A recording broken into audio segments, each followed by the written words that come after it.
0-0. Happy New Year to everyone. That's an awesome gift to have, isn't it? So, where do we start?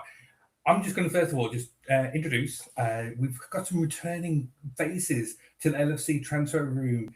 It's been a bit of a journey, gents, and you've joined here. You've been here before. Let me just introduce you guys to Owen. Owen, you were here many years ago as well as Nish, and it's so wonderful. It's like it's a bit of a warm hug. It's kind of the circle of life is now completed. Yet we are going to be talking about Liverpool drawing 0-0 to Leeds today. I'm your host, Charlie. I'm joined by Nish. I'm joined by Owen. Let's get a quick kind of hello from you guys. How are you, Nish? From Australia as well, so it's very, very early morning, isn't it? Yeah, it's not too bad. It's 7 o'clock in the morning, and yeah, it's thanks for having me back. My first time in about a decade. So, once every 10 years goes well. It's awesome.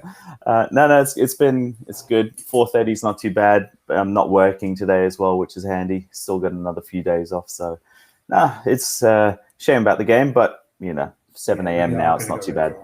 Yeah, we will go into it. Yeah, no, absolutely. Owen and yourself, you're making your return as well. So you've been loaned out. You've come back. You've grown as an individual, but happy to have you back there, Owen. How are you this evening? No, yeah, thank you very much. It's good, albeit wish it was under sort of slightly better circumstances, albeit it's a very frustrating result, isn't it, as we all know, and I think it culminates to what's been a very frustrating season for us all. But yeah, we'll get into that. But yeah, no, it's very good to be back. I mean, I do want to just have a bit of a rant, and I want to start off and get stuff off my chest. I feel it will help the recovery of what I've just witnessed. One of the worst 90 minutes of football I've witnessed all season for probably about a decade, since going back to Roy Hodgson and some of the other things I've witnessed as being a Liverpool fan. Very, very kind of knee-jerk reaction, but this whole week, gents, has been really, really frustrating, and I want to take it back about a week. And there has been conversations around set pieces that Arne Slot has been talking about all kind of for the last few weeks, talking about -9, in terms of the amount of goals that we've scored against what we've conceded. And what we've seen here is this week is the combination of an individual that was originally brought in as a data analyst into the club, and this is Aaron Briggs and trying to defend. Aaron Briggs was brought into the club, and as a data analyst was then given a coaching role. He did his badges, etc., then given essentially an impossible task as being a set piece coach for Liverpool, a Premier League team, a team that competes at the very highest level in a very, very strong league, it encompasses some of the things that really have gone wrong for Liverpool, and it's the way that we've actually done that has been so frustrating. Arne Slot has then essentially thrown him under the bus to get him the sack or be dismissed from his role. And what we've seen is just a lack of understanding of the situation and how to get a team together. He's head coach, and he hasn't been able to perform to the highest level throughout the season. With all due respect, I know it's eight games unbeaten that we've had. Fine, great, but performances haven't improved. Then today, what we've seen today has been absolutely atrocious, and I am deeply, deeply frustrated with today's result. We've dropped 4 points against a newly promoted team, which shouldn't happen. We should be taking teams to the sword at Anfield, and it should be a fortress, and it hasn't been. It hasn't been something where teams have been fearful about, being penned in for 90 minutes, being bombarded with quality, and that's where we saw. I could keep going on, but I'm just going to kind of just hand over before I actually kind of probably explode. Nish, what are your thoughts? You're more the positive side. And I'm the positive side. Yeah, I know. I don't want to be deluded, though. Obviously, I also don't want this whole live stream to become just one big doom and gloom thing. No one's going to enjoy that. Someone has to be the person who takes the hit to say, hey, look, let's see some positive. Now, Leeds also, as crap as they are, as far down as they are, they have been unbeaten in quite a number of games as well. We did have a lot of shots, most of them crap, but we had a lot of shots. There were some sparks. Unfortunately, a lot of it was was mixed with crap as well. So some early good work by Curtis Jones, but then mixed with some poor passing decisions. Quite a lot of really good long balls by Ibu. His one to Hugo early, where Hugo should have gone down, that was excellent. That's exactly what we need. He saw the run quickly. He did a long ball quickly, went brilliantly. He did a couple to Frimpong on the right-hand side as well. Those areas are improvements. We are moving in a good way on that side. It's just not enough, because slowly and surely it seems like the heads go down. They start looking, what's the plan now? There's no leadership seemingly up front. As soon as it gets past Virgil, which is the majority of the squad, there's no leadership anymore. And so who's going to take control? It used to be Zoboslai really controlling the game. That's not happening anymore. Who's that focal point at the front who's really saying, this is what we need to do now, guys. Let's make this pattern. Let's make this work. Vert's being wasted on the left, in my opinion. He needs to stay central. So mixes of positives, mixes of negatives, but majority negative, unfortunately, today. But I don't think it's as bad as what you're saying, as in the worst game you've seen since the Hodgson era. I don't think it's that bad, in my opinion. I've seen some pretty terrible games between now and then. This was frustrating more than terrible, in my opinion. But Owen, or Owen, let's go into your thoughts about the initial starting 11. Were you positive with the shift of what you probably could consider a 4-4-2 on paper, with Frimpong playing on the right in midfield ahead of Bradley? Were you confident that was actually a good move, considering how well Frimpong's played over the last couple of games? Yeah, I thought Frimpong had a really good game, actually. I think he's been a shining spark amongst everything that's gone wrong, really, these past couple of games. I think Bradley, he looks quite lost in the minute, unfortunately. And that's someone who's been a fan of him over the last couple of years. What do you think that is, though? What do you think? Is it because of the injuries? Because he just can't get 3-4 games under his belt, on a consistent basis? Yeah, I think it could be partly that, but also it's one of those with Trent. You kind of know what his strength and what his weakness is, in terms of, he's great with his distribution, he's great with his passing, and then you also know what he's not so good at with his defending, maybe. On other sides of his game, whereas with Bradley, it's sort of like, right, what is he good at? What is he good at, and what's his weakness, if you like? But I can't seem to distinguish them at all.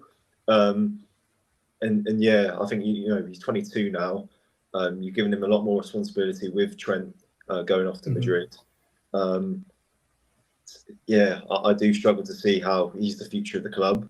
And then you go into the midfield, it's Curtis Jones, another sort of similar player, where it's like, it's just not quick enough on the ball. You see under Klopp, we were sort of getting on that ball, moving it out to the wide players, like the Bradleys, to be fair, where he's not receiving that ball, and going and creating and making stuff of it. So I think it's really, really difficult right now for a lot of players who are under pressure. And I think, it would be unfair to blame it solely on them, because that's obviously not the case. But the service isn't there, and for me, it all stems back to the system, and unfortunately, that is under Arne Slot, I'm afraid. Nish, do you think it's an issue with? And again, I know your kind of view is a little bit more positive than mine today, but the constant change in the formation and the tactics, do you think that kind of can confuse players, and was today evidence of that? Yeah, it can be. But in the past also, Slot's been accused of basically playing the winning squad and the winning style two games in a row and getting completely different results, completely different, not even just results of the final scoreline, but results of how the team played. And I can't put a finger on it. I don't think he can put a finger on it, which is annoying, because he's the professional. We're just, armchair fans. Yeah. But if you go and you win a game one week and you play a certain way and it goes great, and you say, let's do the same again, boys, let's do it. And the style of play and what we do is complete flipped and opposite. It's, I don't know. Should he be sticking with the same thing? Should he be tinkering a lot? Because I've also questioned him in the past, saying, at least try something. And he's definitely trying stuff now. Finally, we're packing the midfield. We're having less wingers. Today, we went back to having a winger, which actually annoyed me a little bit because Frimpong played well, and he played well today, but it throws the whole style out. We've been winning. We just won 3-4 games in a row, whatever it was, without having a winger. So then we've changed it because Frimpong had one good game. Was that the right decision? That's annoying to me because I was starting to think maybe this is where we start bringing back and reintegrating the Gakpo, Salah, Ekitike, Rio, whatever. No, we're not there yet. Yeah. Let's get back to winning lots of games consecutively. I think that was my biggest issue today with the tactics. Yeah, and I agree, and that's what I think kind of borns the frustration for me is, okay, Maka hasn't been as good as he has been, but we saw signs of that combativeness, if that's the word, if that is a word actually, of the midfield, and packing the midfield is the ideal thing for what we're trying to do at this point in time. I understand why he wanted to bring on Frimpong, into the starting lineup, but then he has potential doubts about his defense capabilities. You know, is that the right way to do it? Again, we're changing a winning team, to go back to something that didn't work or doesn't work to its fullest extent, considering and comparing that to the last previous games. Though the performances haven't been as great, the results. And one other thing I do want to talk about is the luck that we've had in those previous games where we've won. We've had kind of the things that did go against us for that little run of losses.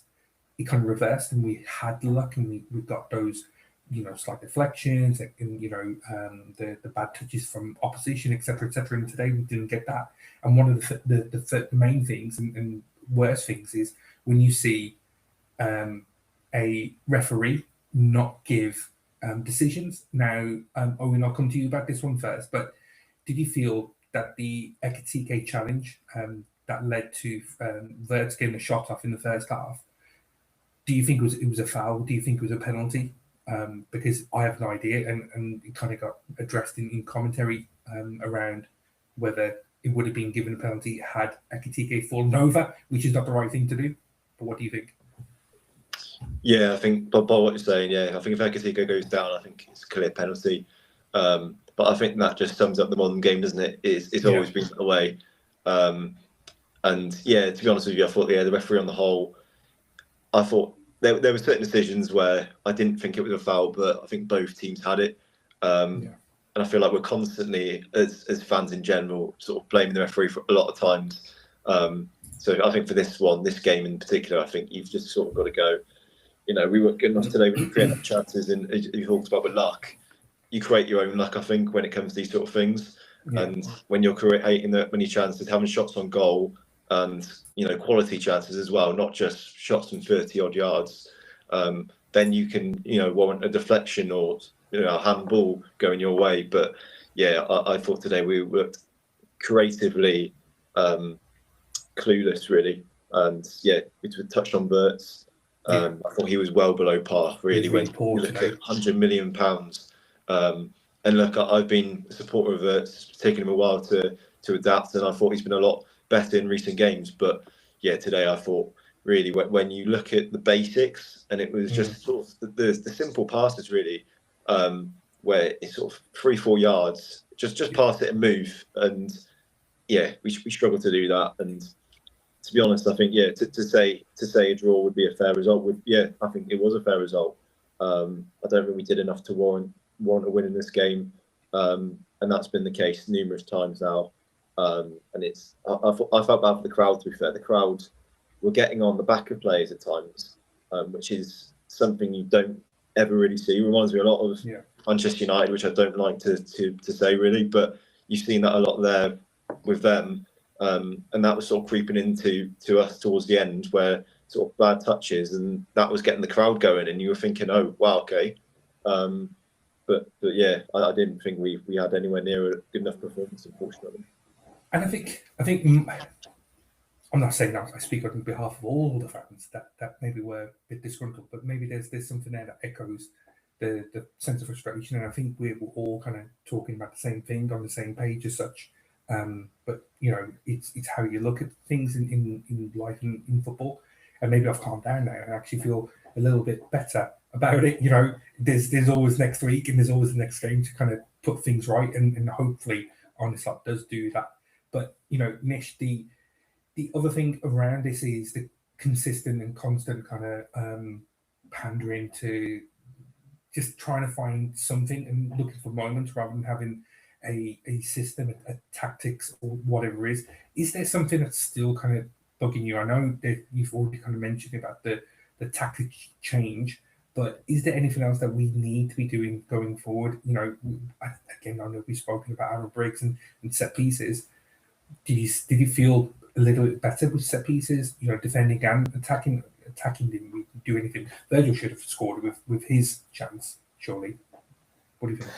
Yeah, it's almost, we seem to be improving things in stages, which is frustrating. Like, we are a professional, very good football team with world-class players.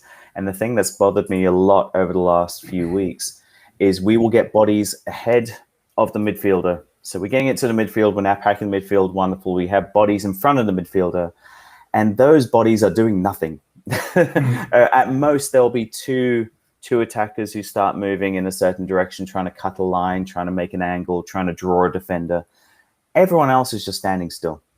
And that bothers me more than anything, because we have been spoilt with Firmino, Mane, Salah, constant zipping and crossing lines. And now we're stuck with going, okay, guys, get forward. They're getting forward. And then they're turning around and staring, going, when am I getting the ball? And then the guy turns around, whoever has the ball on the wing, turns around and passes it backwards and passes it sideways. And you'll get the one through ball, and suddenly that individual is closed down because there's no movement around him. And that annoys the hell out of me, because we should be a lot better at that movement. And Owen, to your point about the booing, that was the moment when Curtis did his second missed pass, when there was a lot of moans and groans. That killed Curtis's game. He was gone after that point. He was doing some brilliant work. He did that one pass that went out, straight out, and he put his hands in his head. And then the second time, he made that really good turn. He received the ball well. Defender at his back. He turned, he ran forward, and then he did a diagonal pass. And as soon as that went straight to a defender, moans and groans. We didn't see Curtis again for the rest of the game, even though he was on the field for another 40, 50 minutes. So that is not the behavior that we should be expecting, but we can't blame the fans either based on the performances. So yeah, you're right. It's not something we're used to as fans hearing that, but it does affect the players badly, and that does drag them down badly too. It feels like another missed opportunity for Liverpool to kind of close the gap and kind of try to cement a top four, you know, top five if Champions League positions allow it. You know, whatever the other clubs do as the season goes along. You know, we look at Villa losing, Chelsea dropping points, etc., and teams around us kind of dropping points all the time, and we are. Though we have done well in the last few games, today seems like one of those situations where, okay, we still got a point. It does feel very, very kind of defeatist about how the crowd were, how the players were, how probably Arne Slot in his press conference at this point in time probably. Is there any kind of other kind of positives that you can take, Nish? I know you tried to instill that with us, but is there anything else that you feel that we try to? I'm really positive. Like, let me turn it on. Ekitike, I feel he is really. He tries and tries and tries, and he almost kind of picked kind of little moments. There was a moment toward the end of the second half where he ran through, kind of went through a bit of a slalom with the Leeds players and cut the ball back, and that was really impressive. His strength for that foul that wasn't given as a penalty because he didn't go down. I was really impressed with that. That's when he moved into the middle for that kind of that little position. Again, we needed to see him in the centre behind the striker. That was really, really good. I did really think that Curtis Jones was really good as well up until that point that his head went, and that was a situation. But I don't know if there's anything else that we can really. I'll throw some positives. Try and think a bit more macro rather than micro. You talked about other teams dropping stuff. Well, our closest competitor in fifth just dropped their manager. That can't be good. And he is a very, very good manager too. I had serious doubts because he came from the Championship, right? And he did very well with Chelsea, and they've just dropped him. And they were probably going to get that Strasbourg manager. I've forgotten his name already, but he was the ex-player. Oh, the Rossiner. Rossini, Rossini. So with that, I mean, it's a bit of a sidetrack, but Strasbourg actually are owned by Blue Lake, right? They're in the family, the parent group, whatever. So it's an easy change for them. Is that really going to be? Is that really the right decision? Yeah, exactly. Yeah, if he's the front runner. Is it just the cheap option? That I don't think. I think that could be just a crappy interim because they're just using the clubs as a plaything. But firstly, we are 3 points ahead of them. We're 3 points ahead of Manchester United. We're 4 points ahead of Sunderland. We should be at this point looking at consolidating at least Champions League top 4 spot. We will do that. We are 6 points away from Aston Villa, 8 points away from Man City in second. At this point in the season, after 19 games played, there's plenty of points to pick up, plenty of improvement. The thing I like about being in a crap space is, and near the top of the table, is that there's plenty of improvement still to happen in our squad. We are nowhere near where we should be playing. And if we do manage to hit in the last 16 games, anything can happen this season. Mm-hmm. So waiting for that to happen, praying that'll happen.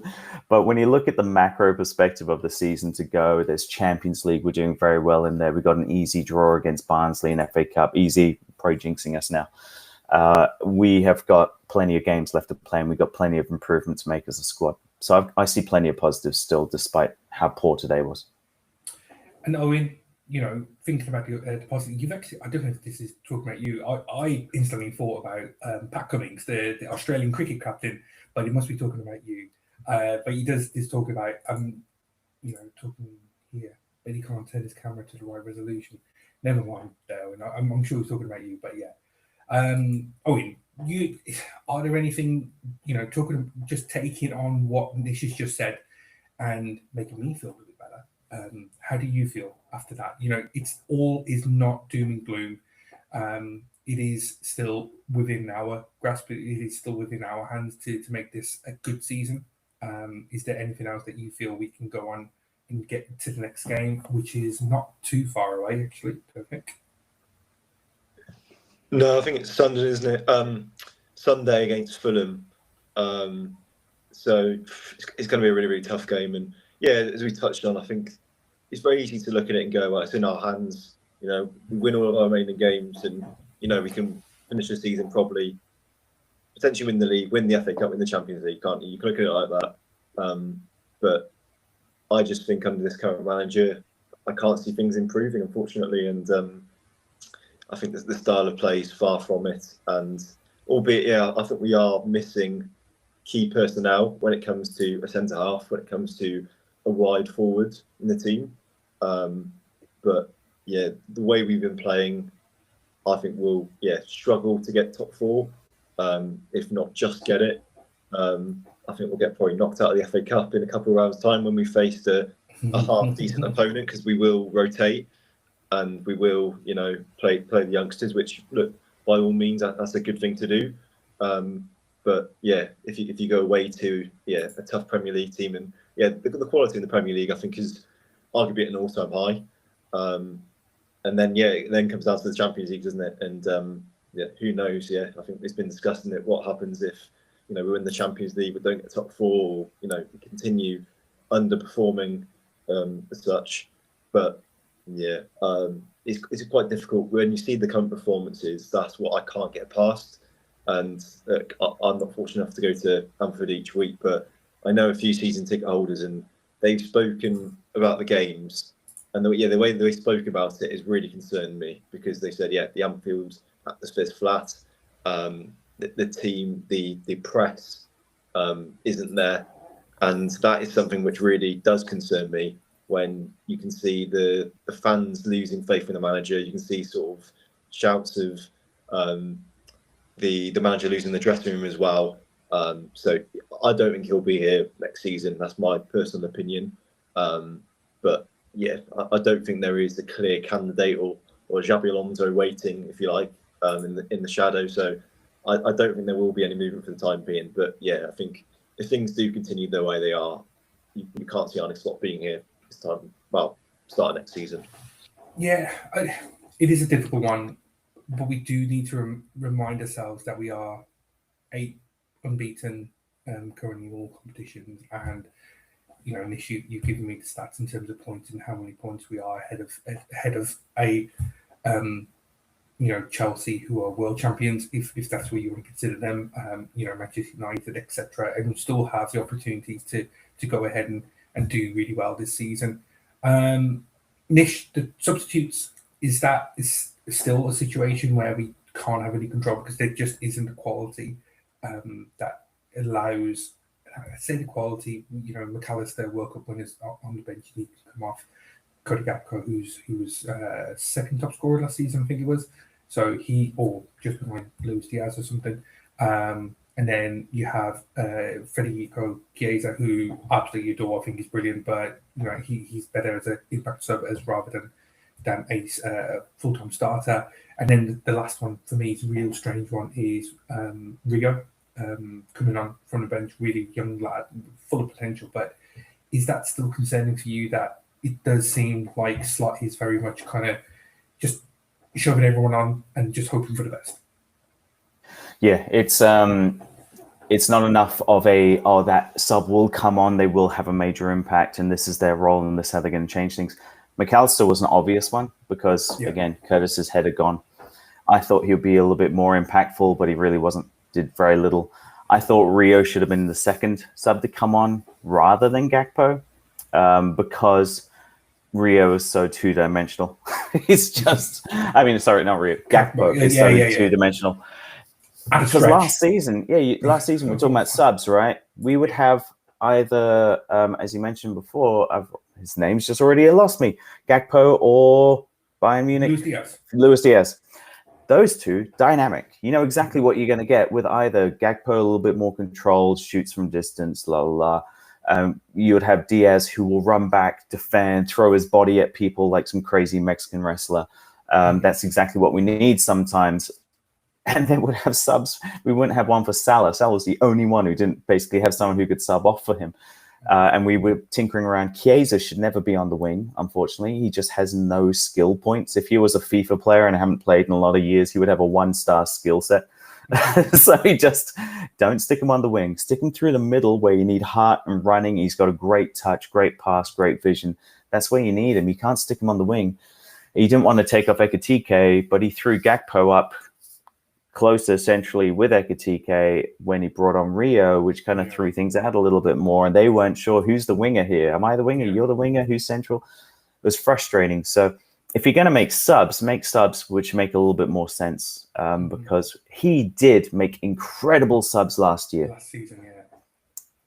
I kind of feel this season, I've said it at the start of the season, this season is our transition season. Last season was weird because we just did so damn well. If we were playing like this season, no one would have really too many qualms with Slot. There'll be more like, yeah, we made a change, got a new manager, fourth. If we can hit top 4, we'll be happy. The post-Klopp era is happening, la, la, la. But now we're champions and we spent shitloads of money. And we're like, what are we doing? So that's all almost playing in my head a little bit too. So on that side.